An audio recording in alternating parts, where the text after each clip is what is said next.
Welcome. We're going to do a few examples involving elastic potential energy. From the previous discussions, there's two equations involving springs. The first one is how hard you have to pull it to stretch it. That's the elastic force, which is equal to kx. And then there's the energy stored in the spring, which is 1/2 kx squared. Okay. So I'm going to do a couple examples with you. The first one is very simple. Let's say I tell you that you stretch a spring and it takes 40 newtons to stretch it 2 meters.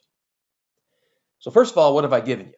Well, I've given you a force of 20 newtons, and I said you stretched it 2 meters. That's x. Okay.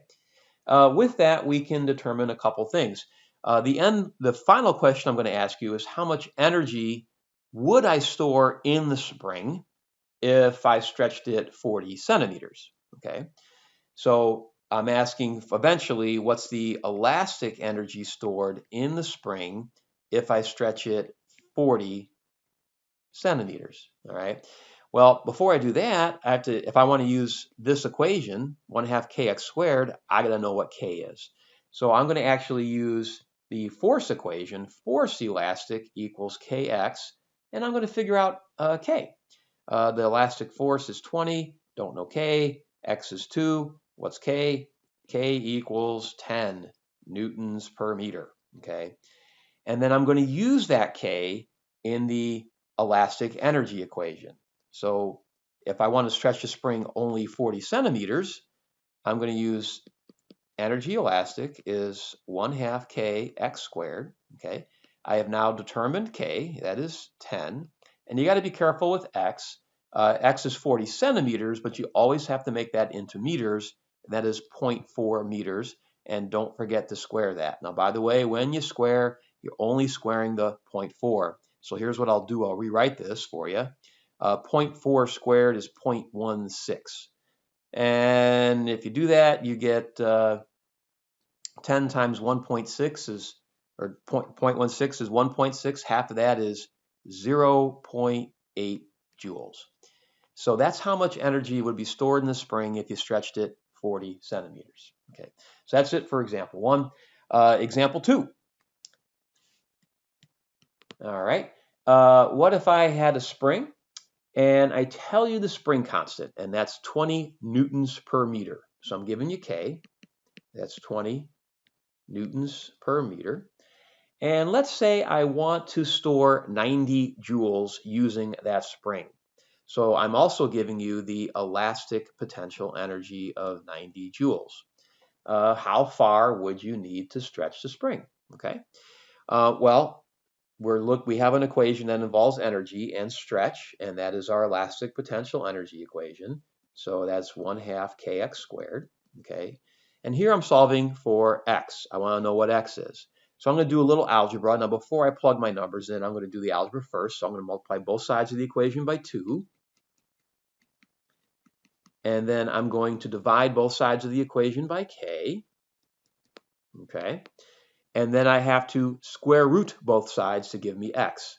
So x equals the square root of 2 times the elastic potential energy over k. And now I'm going to plug my numbers in. The elastic energy I gave you was 90, and the spring constant was 20. And let's see, that's 180 over 20. That's 9. Square root of 9, I'll write that down, is 3, and it's x, so it's meters. So I have to stretch the spring 3 meters to give it 90 joules of elastic potential energy. Okay. Now, by the way, you could plug your numbers into the equation right here if you wanted to and solve for x, and that's fine.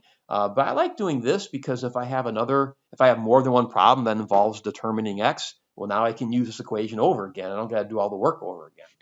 So I always like to do the algebra first. All right, the last example involves changes. All right, so let's say that I have a spring and there's a certain amount of elastic potential energy stored in it, and then I change stuff. So let's say the first thing I do is I quadruple the spring constant K, and I leave everything else the same. By what factor will the energy change? Well, first you need to know what equation we're using, which is elastic potential energy is 1/2 kx squared. If I quadruple k, I'm not changing this or this, so I ignore them. And so I'm making the right side of my equation 4 times bigger.